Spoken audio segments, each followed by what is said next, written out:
Where am I? Oh my God, where'd I go?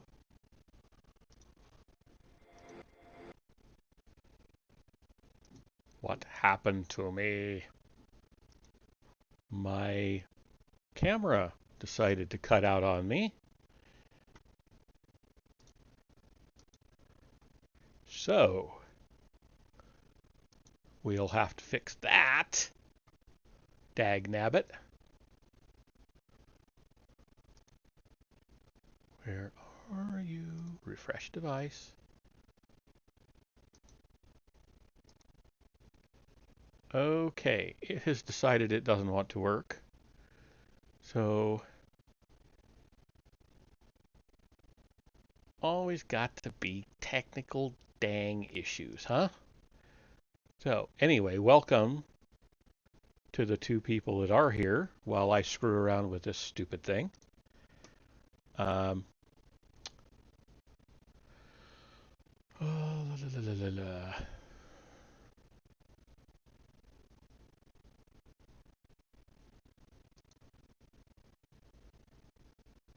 We'll get there. We'll get there. Sorry about this.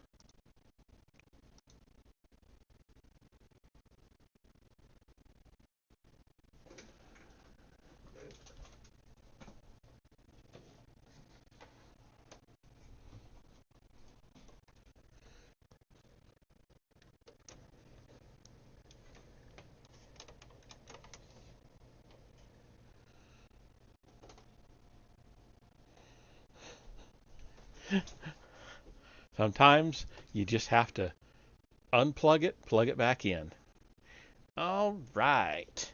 So here we are for, actually, I'm on the wrong thing anyway. I should be on chatting. There we are. Now you can see my ugly mug. We'll adjust the camera here. And, oh, where'd my light go? There we go. All right, so we are going to be reading out of, kind of glaring there, sorry, Forbidden History. So, if you're not familiar with this book, um, it is a compilation of articles that appeared in Atlantis Rising magazine. Um,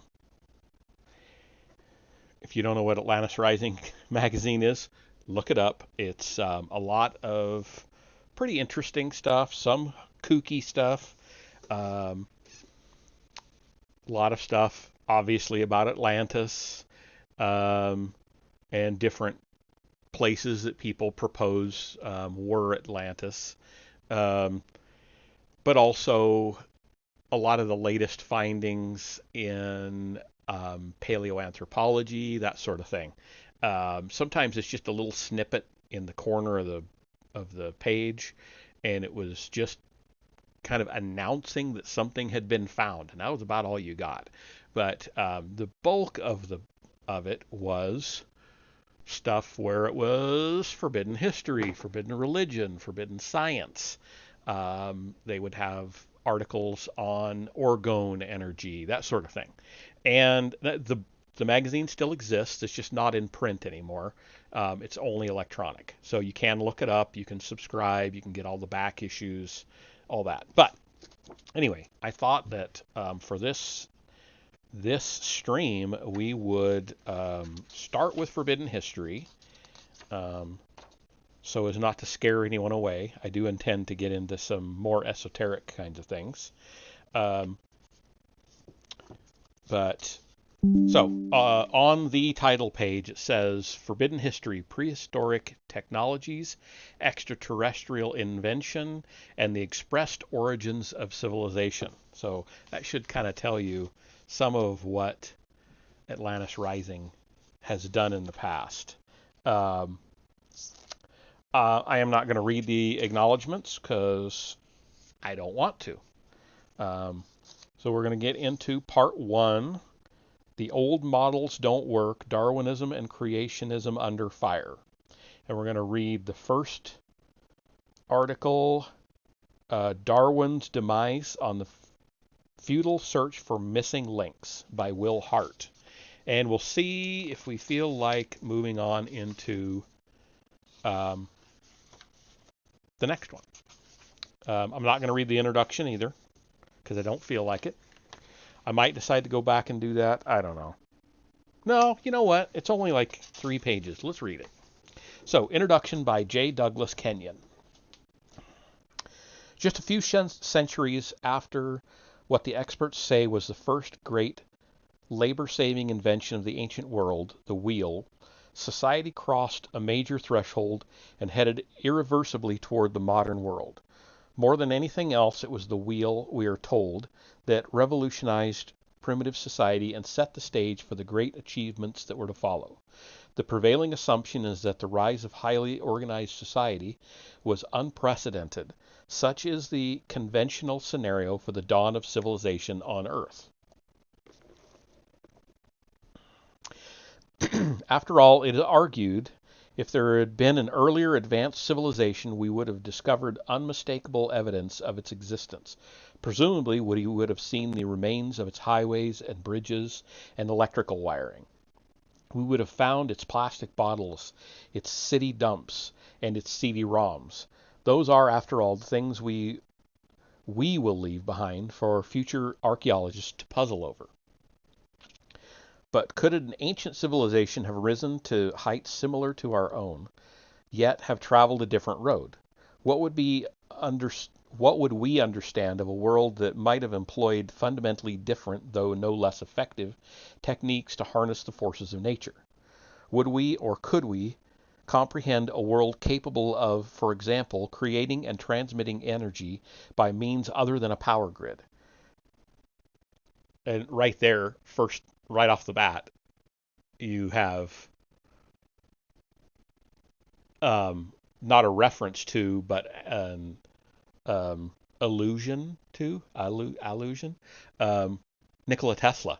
He proposed transmitting energy wirelessly. Anyway,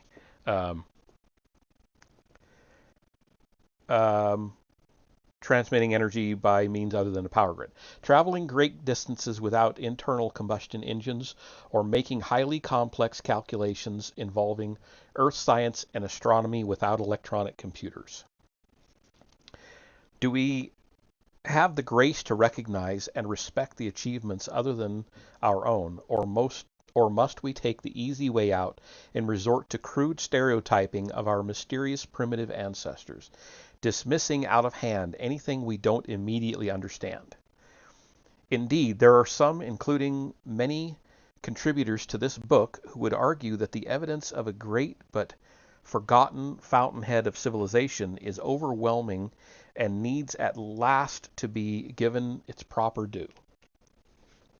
Forbidden History, a compilation of essays gathered over time from the magazine Atlantis Rising, aims to put forward such evidence and to propose ideas and theories with regard to the origins of life and the human race itself. That may very well be more in accordance with reality than currently prevailing orthodoxy. In proposing these ideas, we hope to pose some interesting and provocative questions. For example, could today's reigning conception of the limits of prehistoric society be but another in the long line of self-serving conceits to which our ruling elite, if not our flesh, is heir?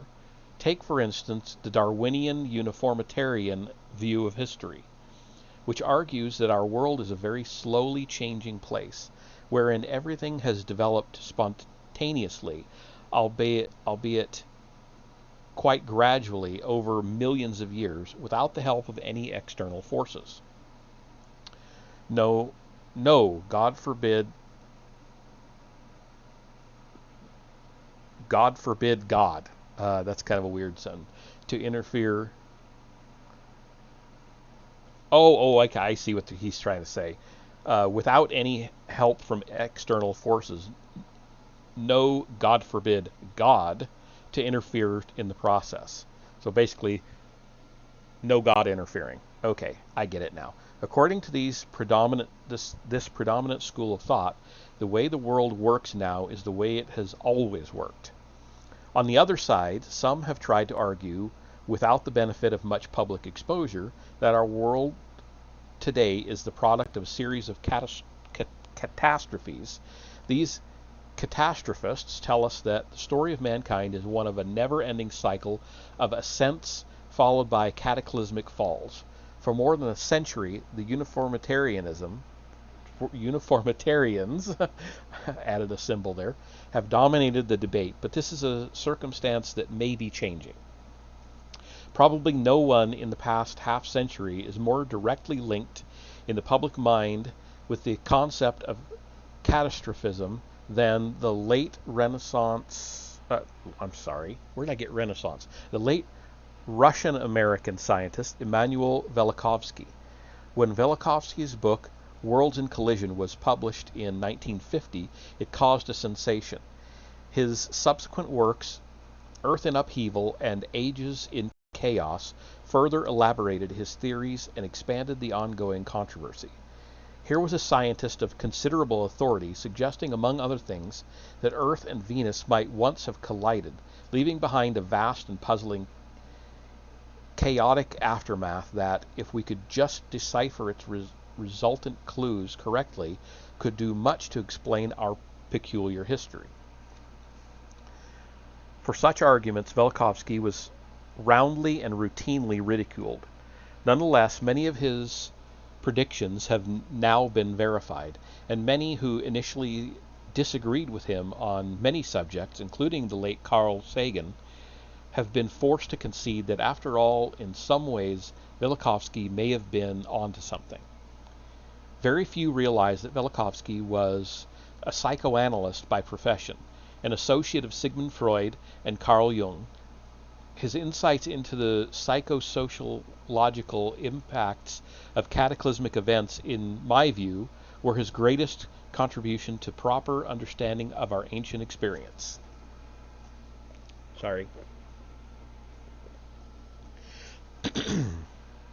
Sometimes in the mid-1980s, I ran across his book Mankind in Amnesia, and my own thinking about the condition of humanity on Earth has never been the same.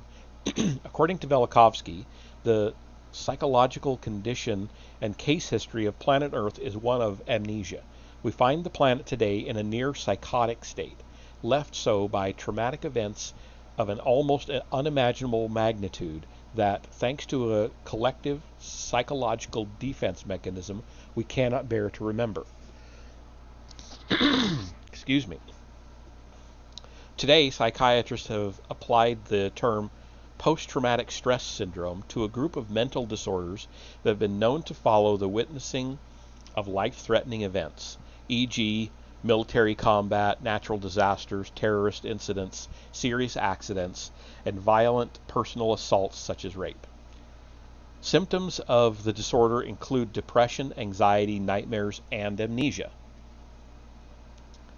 The question that must be asked is whether or not such a diagnosis could be applied to the culture of an entire planet, and could a collective unwillingness to explore and define our mysterious past, unconsciously dreading that to do so would open ancient wounds, eventually harden into a systematic repression of the truth? Could it become tyranny? Certainly our reluctance to honestly explore the past has led to many such evils.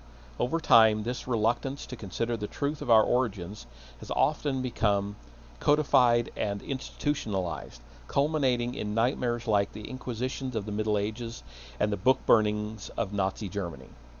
How often have we watched as a brutal elite supposedly acting in our name and forced the collective subconscious wish to keep such threatening and thus forbidden knowledge safely out of sight?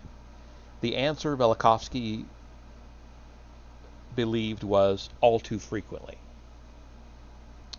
In many ways, his views were supported by Carl Jung's notion of an innate collective unconscious undergirding all of human awareness. From this vast and mysterious well of shared experience, Jung argued, emerge many of our greatest aspirations and many of our deepest fears. Its influence is recorded in our dreams and in our myths. In the subtext of such narratives, Velikovsky read the tale of a monumental, albeit forgotten, ancient tragedy. As I reflected on Velikovsky's theories, my own thinking came into sharper focus, for it seemed apparent to me that collectively we have indeed been persuaded to close our eyes to certain realities, to disassociate with them, and that, perversely compounding the error, we have justified this willful blindness and endowed it with a certain authority, even nobility. The strange effect of this has been to turn many moral issues upside down, to make right wrong and wrong right, if you will. Recall the church fathers of the Middle Ages and their refusal, because of what they considered to be Galileo's incorrect conclusions, to look through his telescope for themselves. Galileo's notion that the sun, not Earth, was the center of the solar system was deemed heresy, no matter what the evidence might show to the contrary. In other words, the minds of the authorities had already been made up, and they had no intention of being confused by such minor annoyances as facts. That sounds a little familiar. Does such blindness persist today? Some of us think so.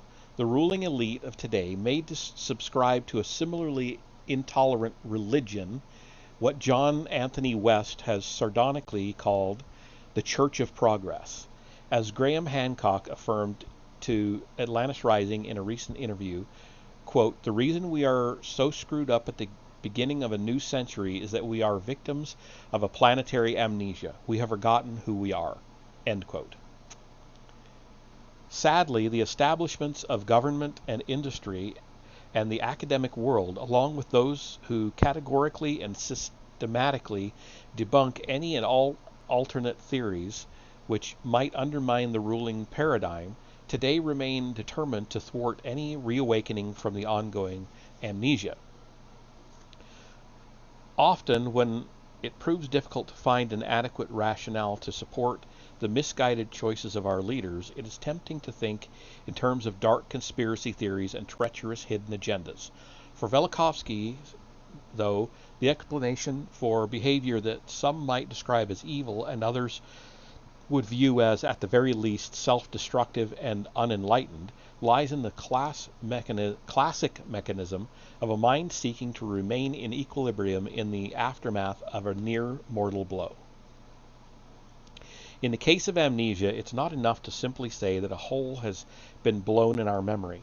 The victim of a near fatal trauma is driven, it would appear, by fear, both conscious and unconscious, to exorcise, by whatever means possible, the demons of such a dreadful experience, lest he or she be overwhelmed.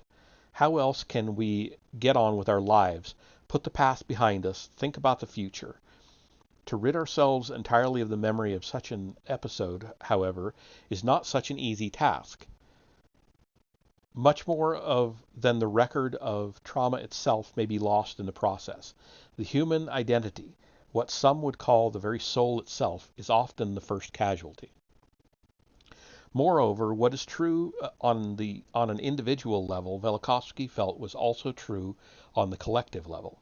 This process might move more slowly and allow for personal exceptions, but the institutions of society would in time come to reflect and then enforce a deep collective subconscious wish that, for the good of all, certain doors stay closed and certain inconvenient facts stay forgotten, that such history remain a forbidden zone, and in the meantime the risk of reenacting the ancient dramas grows, as does our need for reliable guidance. It is a premise of this book that the map we must follow in order to find our way out of the current dilemma is one that may be drawn from our myths, our legends, and our dreams, from the universal collective unconscious that Jung talked about.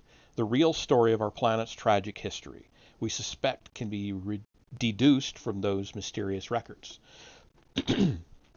Read between the lines, and Plato's account of Atlantis in the Timaeus and the Critias is corroborated by the Bible, by the Indian legends of Central America, and by 1,000 other ancient myths from every part of the world. Giorgio de Santayana, a professor at MIT and an authority on the history of science, and his co-author, Professor of Science Hertha van de Schende, hypothesized in their monumental work Hamlet's Mill, an essay investigating the origins of human knowledge and its transmission through myth, that an advanced scientific knowledge had been encoded into ancient myth and star lore. Indeed, the mythology of many ancient societies is filled with the stories of cataclysmic destruction of Earth and its inhabitants.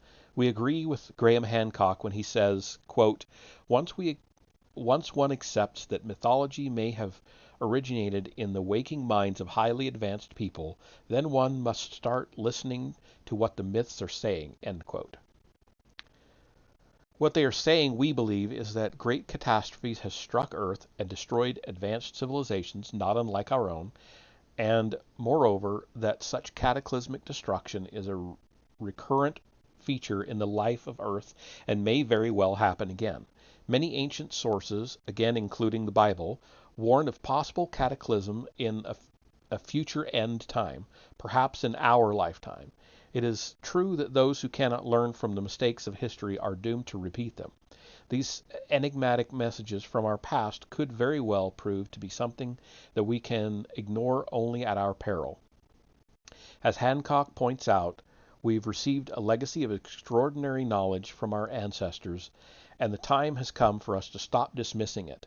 Rather, we must recapture that heritage and learn from it what we can, because it remains vitally important guidance. To prevail in the challenges before us now, we must recover our lost identity. We must remember who we are and where we came from. We must at least be awake. That's just the introduction. So I think that kind of gives you an idea where we're going with this book. I think it's going to be a fun read. Whether anybody joins me or talks to me while I'm reading this or not, um, I'm not concerned with. I would rather discuss what I read in here, but if I'm just reading and a couple of people are listening and not chiming in, that's okay. But the point of this stream is to actually talk about what I'm reading. Um, so if you want to interject in chat at any time, please do so. That's the point. Give your thoughts, give your criticisms. Um, Tell me the author's full of shit. That's totally fine. I am not reading the things that I wholeheartedly believe in. I'm reading things that I think will be an interesting read. So, and when we get to other things outside of this book, um, I plan on reading all sorts of things on the occult, on speculative history of the Masons, the stuff about the Rosicrucians, other secret societies. I plan on going through the actual um, books of secret societies that are no longer secret. Um, I plan on going through some of Aleister Crowley's writings. I plan on just pretty much anything and everything. I have a lot of these books in hard copy. I have a lot of stuff in electronic copies, and I'm just going to go through a myriad of different subjects. I just decided this was a good one to start with. And there are two more books in this series. I believe they are by the same author. Um, Douglas Kenyon is actually the editor and who just compiled these books, and he's the one who wrote the introduction. He also has Forbidden Science and Forbidden Religion. So, anyway, if no one has anything to say about the introduction, I'm going to go into the first article. Yeah, we're only 30 minutes in. The old models don't work. Darwinism and creation under fire. This is part 1 of the book. And this article is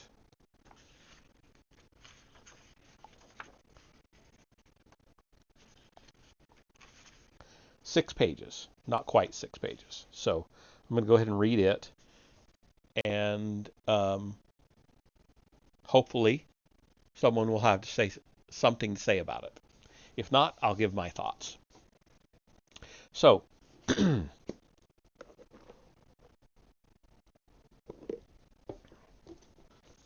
Darwin's Demise, On the Futile Search for Missing Links by Will Hart. Charles Darwin was a keen observer of nature and an original thinker. He revolutionized biology. Karl Marx was also an astute observer of human society and an original thinker. He revolutionized economic and political ideology.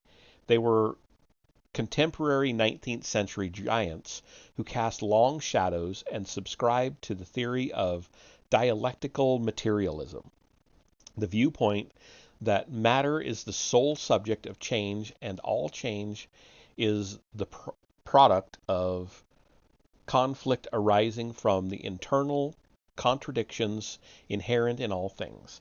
And yet, as much appeal as dialectical materialism had to the intellectuals and working classes of certain countries, by the close of the last century it had failed to pass the test in the real world. Darwinism is beginning to show similar signs of strain and fatigue. It is not just creationists who are sounding the death knell. Darwin was well aware of the weaknesses of his theory. He called the origin of flowering plants, quote, an abominable mystery, end quote. That mystery remains unsolved to this day. As scientists have searched the fossil record assiduously for more than 100 years for the, quote, missing link between primitive non-flowering and flowering plants without luck, a host of other trouble spots have flared up. Darwin anticipated problems should there be an absence of transitional fossils, chemically formed duplications of living creatures. At the time, he wrote, quote, "It is the most serious objection that can be argued against the theory," end quote.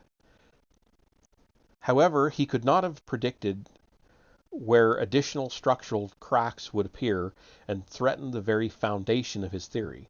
Why? Biochemistry was in an embryonic state.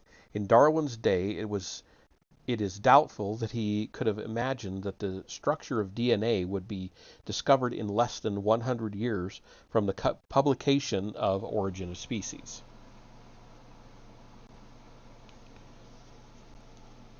Okay, so any thoughts? Anything? So far, dialectical materialism. I admit I have not read Karl Marx. I may never read Karl Marx. I don't know. It's not really on my list. There's so many other things to read. So if anybody's got anything to add about dialectical materialism or whatever, go for it. As far as Darwin goes, I know that he has been misrepresented in college classes. He was misrepresented in my own classes. And I had professors who pointed that out, that he is misrepresented. And things are attributed to him that are not. They were said by other things, but they're touted as quotes from him, like survival of the fittest is not a Darwin quote or term. He didn't use that. Someone else used it to describe his theory on evolution. But it was not actually a Darwin thing. Anyway, if no one else has anything to say about that, I'm going to move on. No? Okay. In a twist of fate, one of the first torpedoes to rip holes in the theory of evolution was unleashed by a biochemist. In Darwin's Black Box, The Biochemical Challenge to Evolution, Michael Behe, a biology professor, points to a strange brew bubbling in the test tube. He focuses on 5 phenomena: blood clotting, cilia, the human immune system, the transport of materials within cells, and the synthesis of nucleotides. He analyzes each phenomenon systematically and arrives at a single startling conclusion. These are systems that are so irreducibly complex that no gradual step-by-step Darwinian route could have led to their creation. Sounds like the argument for intelligent design to me. I don't know if I still have any of my books on intelligent design. If I have one, I'll make sure I include it in this stream at some point. But they would probably be in storage. I'll have to see if I have them. The foundation of Darwin's theory is simple, perhaps even simplistic. Life on Earth was evolved through a series of biological changes as a sequence of random genetic mutations working in conjunction with natural selection. Our species gradually changes over time into another. One species gradually changes over time into another, and those species that adapt to changing environmental conditions are best suited to survive and propagate, and the weaker die out, producing the most well-known principle of Darwinism, survival of the fittest, which is, again, not directly from Darwin. It's the interpretation of other people of what he was saying. I know that's a minor thing, but it's annoying. Misquoting someone or attributing a quote to someone that isn't true. It's like saying Abraham Lincoln said, "Yo, fuck that slavery shit." He never said anything like that. It's not Lincoln. Anyway, the theory has been taught to children for generations. We have all learned that fish changed into amphibians, amphibians became reptiles, reptiles evolved into birds, and birds changed into animals. He says animals. I think maybe he meant mammals there, but maybe not. However, it is far easier to explain this to school children with cute illustrations and pictures of a lineup of apes, beginning with those having slumped shoulders, transitioning to two that are finally standing upright, than it is to prove. Darwinism is the only scientific theory taught worldwide that has yet to be proved by the rigorous standards of science. Nevertheless, Darwinists claim that Darwinism is no longer a theory, but rather an established scientific fact. The problem is not a choice between biblical creation and evolution. The issue to resolve boils down to a single question. Has Darwin's theory been proved by the rules of scientific evidence? Darwin knew that the only way to verify the main tenets of the theory was to search the fossil record. That search has continued since his day. How many paleontologists, geologists, excavators, construction workers, oil and water well drillers, archaeologists, and anthropologists, students and amateur fossil hunters have been digging holes in the ground and discovering fossils from Darwin's day until today? Untold millions. What evidence has the fossil record revealed concerning Darwin's transitional species?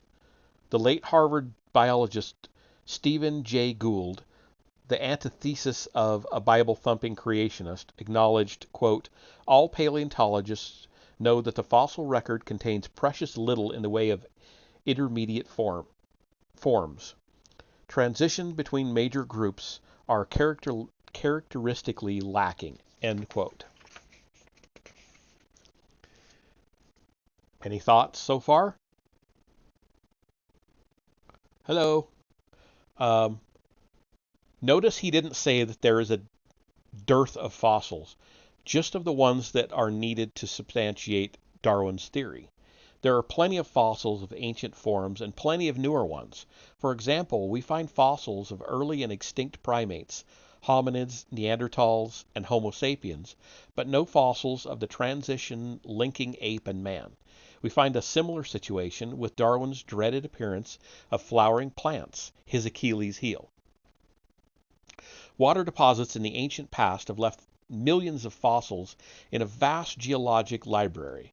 Why do we find representative non-flowering plants from 300 million years ago and flowering plants from 100 million years ago still alive today, but no plants showing the gradual process of mutations that represent the intermediate species that should link the two? There are no such plants living today, nor are they found in the fossil record. That is Darwin's cross. This is a serious, even critical issue that needs deep and thorough analysis.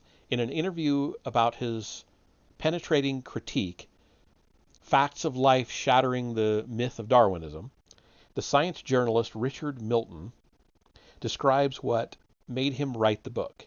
It was the Quote, it was the absence of transitional fossils that first made me question Darwin's idea of gradual change. I realized, too, that the procedure was to date rocks. Used to date rocks were circular. Rocks are used to date fossils. Fossils are used to date rocks. From here, I begin to think the unthinkable. Could Darwinism be scientifically flawed? End quote. Sorry. My eye started going blurry there. Milton makes it clear that he does not support those who attack Darwin because they have a religious axe to grind. Quote, as a science journalist and a writer with a lifelong passion for geology and paleontology, and no religious beliefs to get in the way, I was in a unique position to investigate and report on the state of Darwin's theory in the 1990s, end quote. He said, quote, the result was unambiguous. Darwin doesn't work here anymore, end quote. According to Milton, who had been a firm Darwinist when he began to rethink the theory, he became a regular visitor to Great Britain's prestigious natural history museum. He put the best examples that Darwinists had gathered over the years under intense scrutiny.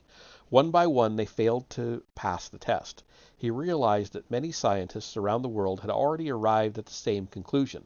The emperor was as naked as an ape. Why had no one gone public with papers critiquing the theory? What trained, credentialed scientists earning a living through a university or government position wants to jeopardize a career and earn the disdain of colleagues in the process? Apparently none. Rocking the boat is never popular. The HMS Beagle is still afloat and appears to be buttressed by a Darwinist army that is every bit as dogmatic about its beliefs as are the creationists who Darwinists complain have a religious, non-scientific agenda. I can't argue with that at all. Science has definitely got its dogma. Scientists have dropped hints, however, during a college lecture in 1967, the world-renowned anthropologist Louis B. Leakey was asked about the missing link. He replied tersely, "There is no one link missing. There are hundreds of links missing." Well, that was a quote. Sorry. Quote, there is no. Okay. Gould eventually wrote a paper proposing a theory to try to explain the lack of transitional species and the sudden appearance of new ones. He called the theory punctuated equilibrium. The public is not generally well informed about the scientific problems associated with Darwin's theory of evolution.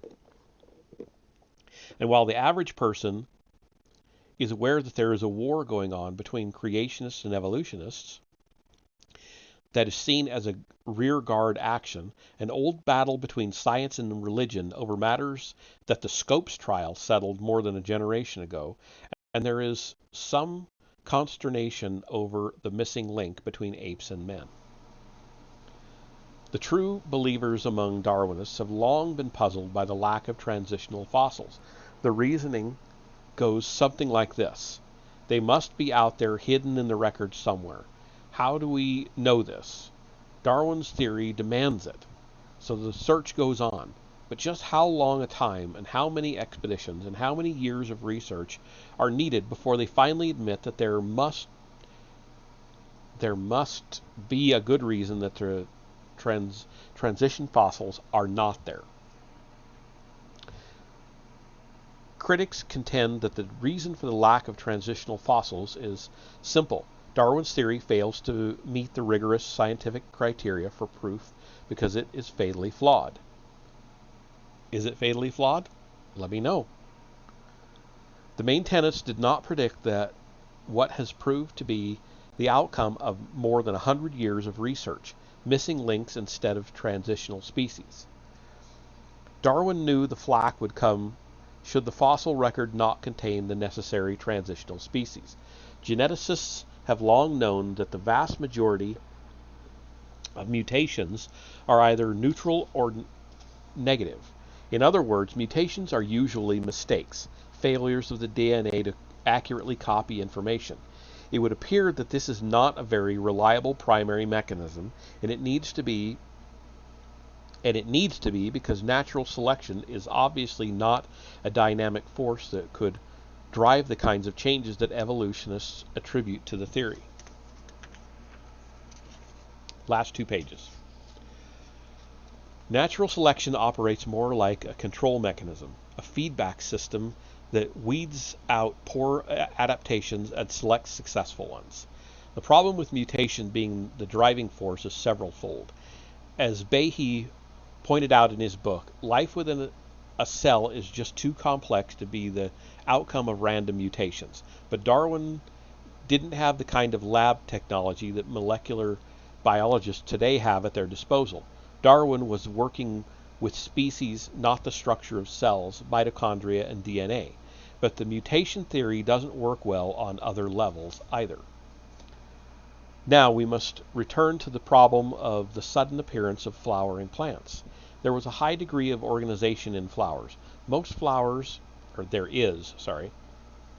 Most flowers are specifically designed to accommodate bees and other pollinators. Which came first, the flower or the bee? We'll get to that momentarily. The first question is, how did the alleged primitive non-flowering plant, which had for aeons relied on asexual reproduction, suddenly grow the structures required for sexual reproduction? According to Darwin's theory, it happened when a gymnosperm mutated and then changed over time into a flowering plant. Is that possible? Let's keep a few facts in mind. In flowering plants, the transfer of pollen from the male anther to the female stigma must occur before seed plants can produce sexually. The mutation had to start with one plant somewhere at some point. There were no insects or animals specifically adapted to pollinate flowers because there were no flowers prior to that time. This is where the idea of combining mutation, natural selection, and the gradualism breaks down. When faced with the dilemma of advanced organization and the leap from asexual reproduction to sexual reproduction, Darwinists will say that evolution simply operates too slowly for the links to be apparent. That is a non sequitur. If it acts slowly, then there should be a superabundance of fossils demonstrating the existence of the missing links. Natural selection would not select a gymnosperm, let's say a fern, that suddenly mutated a new structure that required an enormous amount of the plant's energy but had no purpose. In other words, flowerless plants could not have gradually grown the flower parts in a piecemeal fashion over tens of millions of years until a fully functional flower head was formed. That would go against Darwin's own law of natural selection, the survival of the fittest. The more you isolate the logical steps that had to occur for Darwin's theory to be correct, the more trouble you get into. How would a newly evolved flower propagate without other flowers nearby? Why do we find numerous examples of gymnosperms and angiosperms in the fossil record, but no transitional species to demonstrate how mutation and natural selection operated to create flowers? If Darwinism cannot explain the mechanisms responsible for speciation and how life on this planet evolves, what can? Sir Francis Crick, the co-designer, co-discoverer of DNA's double helix structure, proposed the concept, wow, I suddenly fell apart, sorry about that, proposed the concept of panspermia, the idea that life was brought to Earth by an advanced civilization from another planet. It is obvious that Crick was not sold on Darwinism. Behe ends his book with an argument for integrating a theory of intelligent design into mainstream biology. Other biologists like Lynn Margulis think that Darwinism leans too heavily on the idea that competition is the main driving force behind survival. She points out that cooperation is as readily observed and as important, perhaps more important. Nature contains many examples of symbiosis. Flowers need bees and vice versa. Another example is the relationship between mycorrhizal fungi. Wow, I've never seen that word before. Sorry if you know how to pronounce it. And forest trees. Mycorrhizal, I guess. There are bacteria that fix nitrogen for plants. The list goes on. What is the human body but a collection of different kinds of cells and viruses working together to create a complex organism? The old paradigm is starting to give way to new thinking and new models such as intelligent design and extraterrestrial intervention. Marx and Freud were 19th century pioneers who blazed trails, but so was Newton.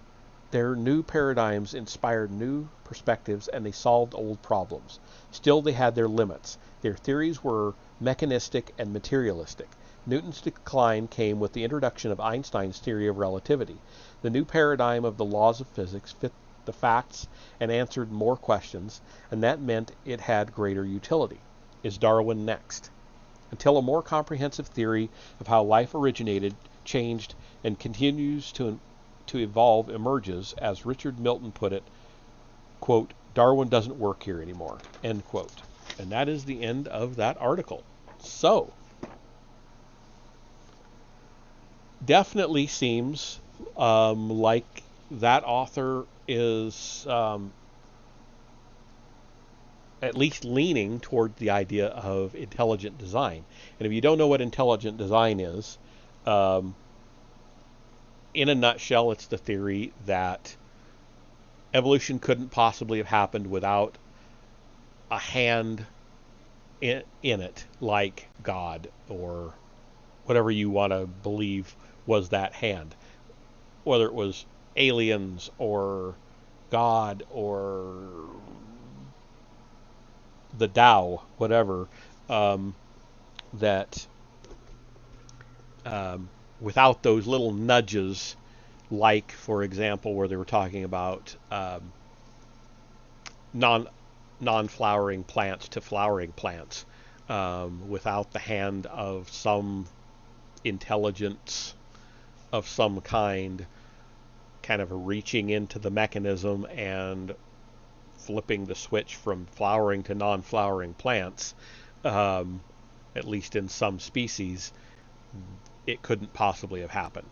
They also have a tendency to, in every source I've ever read on intelligent design, has brought up the idea of the eye.